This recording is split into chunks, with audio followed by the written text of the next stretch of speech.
The majority of the people I sit with week after week are avoidantly attached. That's just the reality of my caseload. And over the years of working with them, I've picked up on a lot of the differences between individual cases. But honestly, what strikes me more are the similarities. There's a pattern that shows up again and again. And what I notice isn't just who someone is on day one when they walk into my office. It's everything that unfolds afterward too. Their romantic life, their family dynamics, the friction they carry at work, and other layers of what's going on with them that I'm not going to get into on a public video all become recurring themes in the conversations we have. These aren't isolated issues that pop up once and disappear. They are deeply interconnected patterns that often influence every major area of a person's life. And while I want to respect the privacy and complexity of those experiences, it's fair to say that many people spend years trying to understand why the same emotional struggles keep repeating themselves. One of the biggest misconceptions people have is that relationship problems exist in a vacuum. They assume that if someone is struggling romantically, the issue must be limited to dating. If someone is constantly in conflict with family members, they think the problem begins and ends there. But real life is rarely that simple. Human behavior is interconnected. The way someone communicates with a romantic partner often resembles the way they interact with parents, siblings, co-workers, or close friends. Emotional habits don't magically change depending on the setting. They tend to travel with us until we become aware of them.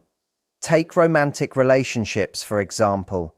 Many people come into a relationship believing love alone will solve everything. They genuinely care about the other person. They want the relationship to succeed, and they assume that good intentions will naturally produce a healthy connection. But intentions are only one piece of the puzzle. If someone has difficulty expressing vulnerability, fears emotional closeness, or struggles to trust others, those patterns will eventually surface, no matter how much love exists between two people. Some individuals find themselves constantly chasing reassurance. Others instinctively pull away the moment a relationship begins to feel emotionally significant. Some become overly accommodating because they're terrified of conflict, while others create conflict because emotional intensity has become their definition of connection. None of these patterns usually appear overnight. They develop over years and often become so familiar that people mistake them for personality instead of learned behavior. Family dynamics add another layer entirely. Many of the emotional habits people carry into adulthood were shaped long before they entered their first serious relationship. The environment someone grows up in can influence how they understand trust, affection, criticism, independence, and emotional safety. If a person was raised in an environment where love felt conditional, they may spend adulthood believing they have to earn affection through constant effort. If emotions were dismissed or criticized, they may learn to suppress their feelings until they no longer know how to communicate them in healthy ways. That doesn't mean family history determines a person's future forever. Human beings have an incredible capacity to grow and change, but understanding where certain emotional patterns began can help explain why they continue showing up decades later. Awareness doesn't erase the past, but it gives people an opportunity to respond differently moving forward. Workplace relationships often reveal many of these same emotional patterns. People sometimes assume that work is purely professional, separate from personal psychology. In reality, the workplace frequently becomes another environment where insecurities, fears, and coping mechanisms quietly play themselves out. Someone who constantly fears disappointing others may struggle to say no to additional responsibilities until they become overwhelmed. Another person may avoid difficult conversations with colleagues because confrontation feels emotionally threatening. Others may become highly defensive when receiving feedback, interpreting constructive criticism as a personal attack rather than an opportunity for improvement. These reactions usually aren't about the specific workplace situation itself. They're often connected to much deeper beliefs about worth, acceptance, rejection, and failure. Many individuals also carry enormous internal pressure without realizing it. They believe they must always perform perfectly, always appear strong, always have the right answers, and never show uncertainty. While that mindset may create short-term success, it often produces chronic stress, burnout, and emotional exhaustion over time. Constantly maintaining an image of perfection is mentally draining because perfection is impossible. Another recurring topic is boundaries. Surprisingly, many people were never taught what healthy boundaries actually look like. Some believe boundaries are selfish, others think boundaries mean pushing everyone away. In reality, healthy boundaries simply define where one person's responsibilities end and another person's begin. Without boundaries, relationships become confusing. People begin taking responsibility for emotions they didn't create. They feel guilty for saying no. They become emotionally exhausted because they're constantly managing other people's expectations while neglecting their own needs. Over time, resentment quietly builds beneath the surface, even toward people they genuinely care about.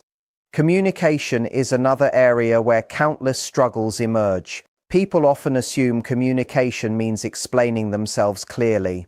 While clarity matters, effective communication also involves listening, emotional regulation, curiosity, and the willingness to tolerate discomfort without immediately becoming defensive.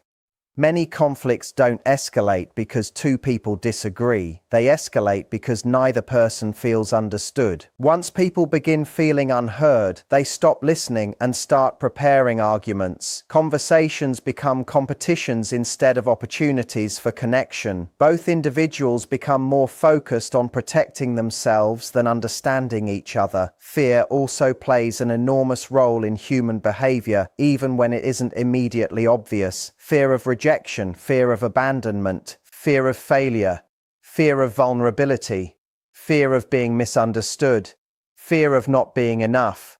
These fears often operate quietly beneath the surface, influencing decisions without people fully recognizing their presence.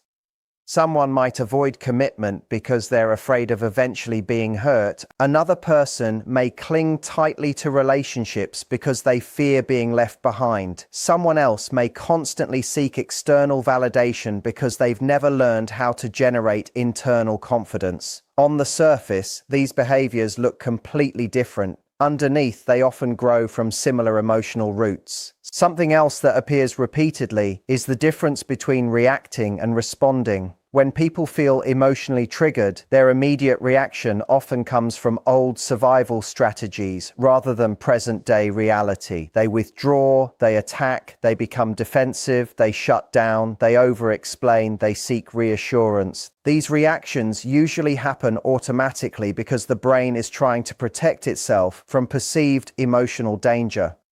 Learning to pause before reacting creates space for healthier responses. That pause allows people to ask themselves important questions. What am I actually feeling right now? What story am I telling myself? Is this situation reminding me of something older? Am I responding to what's happening today? Or am I reacting to experiences from years ago? These moments of self-reflection are often where meaningful change begins. Many people also struggle with accepting uncertainty. They desperately want guarantees before making difficult decisions. They want certainty that a relationship will work, certainty that vulnerability will be rewarded, certainty that changing careers will succeed, or certainty that setting boundaries won't upset anyone. Unfortunately, life rarely offers those guarantees. Growth usually requires acting despite uncertainty rather than waiting for uncertainty to disappear. Confidence isn't the absence of fear. Confidence develops through repeatedly discovering that you can handle discomfort, setbacks, and unexpected outcomes without losing yourself. Another theme that comes up constantly is identity. Many people have spent so much of their lives adapting to other people's expectations that they eventually lose sight of what they genuinely want. They know how to please others, how to avoid conflict, how to fit in, and how to meet external expectations. But when asked what brings them joy or fulfillment independent of everyone else's opinions, they struggle to answer.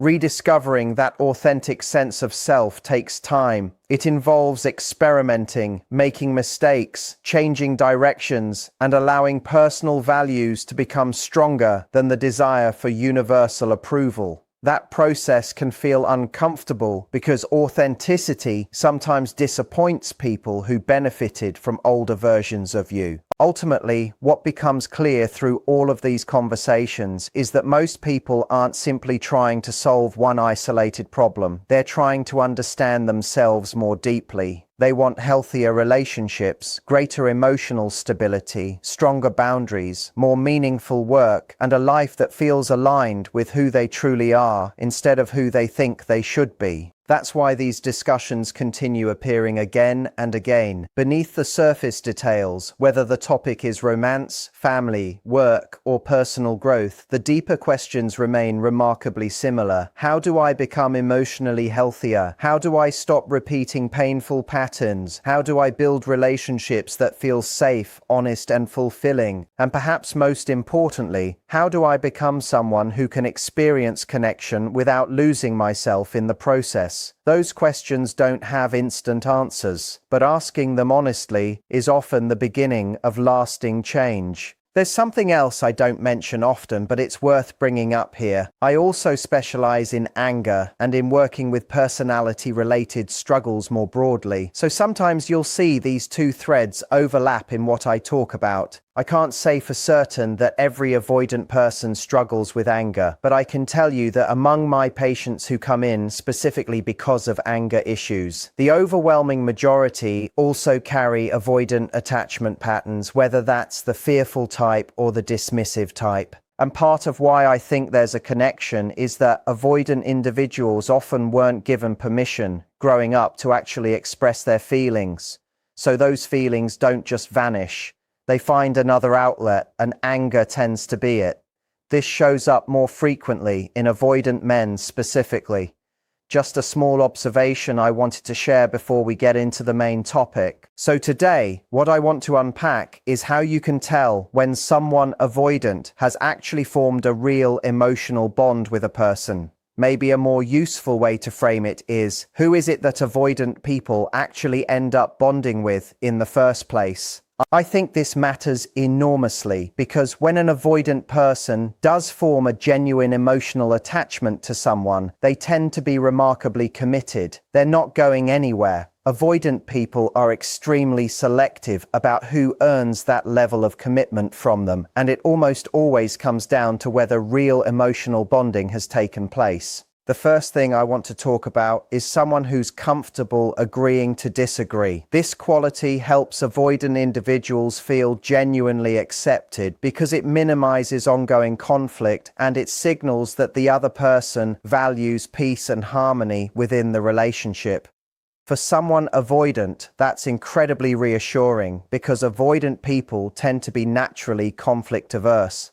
When they can express their true opinion and hear something like, "That's fine, we can just see it differently, I'm not going to try to change your mind," it creates a real sense of security. And here's the interesting part. Once they feel genuinely accepted for who they are, they usually become far more open to compromise down the line. One of the biggest reasons avoidant people resist change in the first place is that they don't feel accepted as they are. But the moment that acceptance is established, their willingness to bend and grow increases significantly. So being able to agree to disagree is actually one of the strongest bonding tools you can offer an avoidant partner. The second thing is simply being the person who's stuck around long term. This one sounds almost too obvious, but it holds true again and again. Longevity is one of the biggest drivers behind emotional bonding for avoidant people. Now, to be clear, I'm not saying you should stay in a relationship where you're being mistreated. That's not the point I'm making at all. What I'm saying is that most avoidant individuals deeply value consistency. If your relationship hasn't been a constant cycle of breaking up and getting back together, if there's been steady presence and support, that consistency builds a real sense of comfort and security for them. This tends to be a bit more pronounced with fearful avoidant types specifically, but across the board, avoidant people take a long time to commit to something, whether that's a person, a house, or a car. They do their research, they weigh their options carefully, and it takes them a while to settle. But once they do finally choose, they tend to stick with it through thick and thin. That's exactly how they approach relationships too. They feel genuinely safe with the person who's consistently been there, and they don't want to lose that. So if the two of you have built a long history together, chances are they're not planning to walk away. You might leave, but odds are they won't be the one to go first.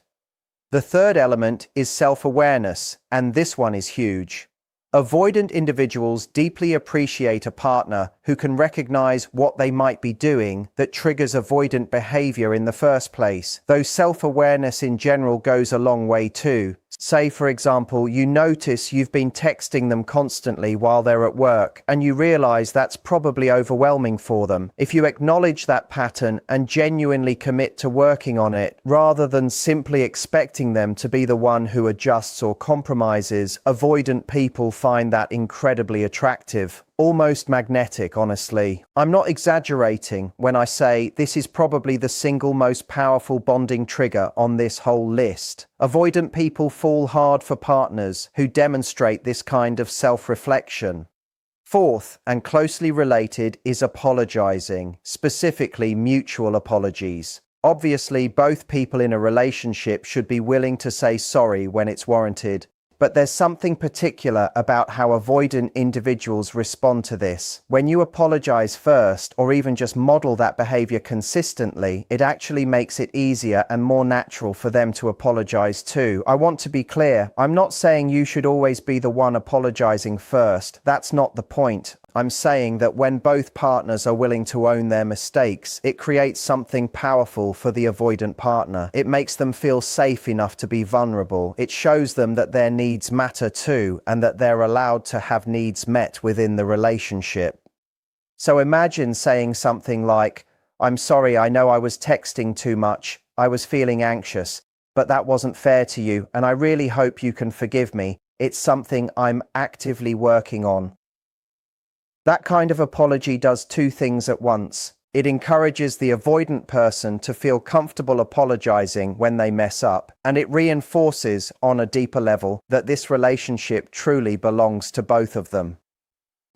Here's the thing about avoidant individuals. They typically hold back a bit in relationships, not because they're being unfaithful or dishonest, but because deep down, they don't fully believe their needs will actually be met. So when you apologize, you're essentially communicating that their needs matter just as much as yours do. You're saying, "I'm sorry I didn't think about how that affected you, and I want to make space for what you need too, not just what I need." And in doing that, you quietly reinforce their commitment to the relationship. You reinforce the idea that it's safe for them to apologize as well, that they don't need to be afraid, because you're someone who will actually acknowledge what they need. This is genuinely foundational to how deeply an avoidant person will bond with you, and to whether they choose to stay for the long haul. It opens the door to more mutual growth and change on both sides, and avoidant individuals develop real respect and appreciation for a partner who models this kind of humility. It's magnetic to them, and it inspires them to show up the same way in return. The fifth quality is responding with less reactivity, particularly in moments when things don't go the way they hoped. Let's say you're someone with a more anxious, preoccupied attachment style, and seeing your partner every other day genuinely matters to you. It's hard for you to go without that regular connection, and that's completely understandable. But let's say your avoidant partner just isn't in a place where he can commit to that kind of frequency. Maybe he can only manage once a week comfortably. Meanwhile, you're hoping for every other day. Neither of you is wrong here. You're both entitled to your needs, but the mismatch creates tension. Say this has been a recurring argument between you two, and one day he finally just puts his foot down about it. Maybe he even gets a bit heated and says something like, "I honestly can't do every other day. I need time to myself. I've got a demanding job, maybe even a side project I'm juggling. I'm just stretched thin." And to be clear, it's not that he doesn't care about you.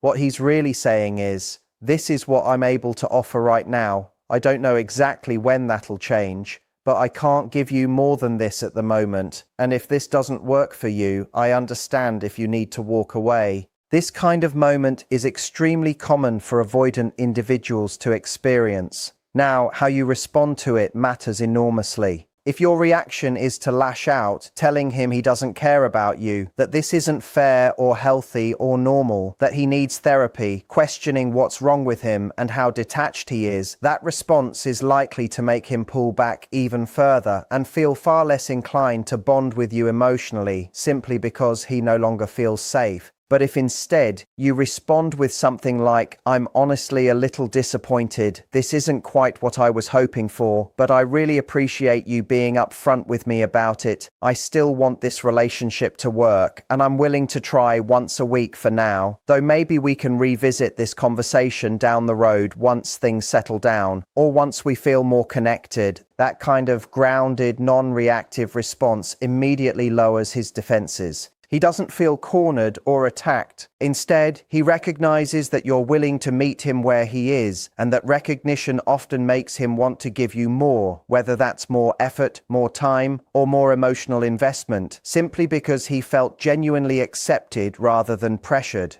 The sixth quality is someone who consistently chooses peace over volatility. I think most people intuitively understand this one. Avoidant individuals gravitate strongly toward partners who prioritize keeping the relationship calm or who address problems in a measured, amicable way rather than escalating into blow-ups. That doesn't mean issues should never be brought up, and it doesn't mean you have to constantly walk on eggshells around each other. It simply means recognizing when a conversation has reached a point where it's no longer productive for either of you, and being willing to say something like, let's pause here. I don't want this to turn into a fight. Our relationship is genuinely good overall, and this isn't worth blowing up over. Let's set it aside for now. Maybe go do something enjoyable together, get some food, and revisit this another time when we're both in a better headspace. Something along those lines works well for avoidant individuals. You can absolutely still hash things out to a degree, but once a conversation crosses a certain threshold of intensity, stepping back, reassessing, and reconnecting through something lighthearted tends to serve the relationship far better. Avoidant people bond very strongly with partners who operate this way. And the final quality, which I think is genuinely underrated and something a lot of avoidant individuals don't even realize they need until they experience it, is having a partner who's tolerant of small mistakes. I think this is something most people want in general, honestly. It's about creating space for minor slip-ups without turning every little thing into a big confrontation.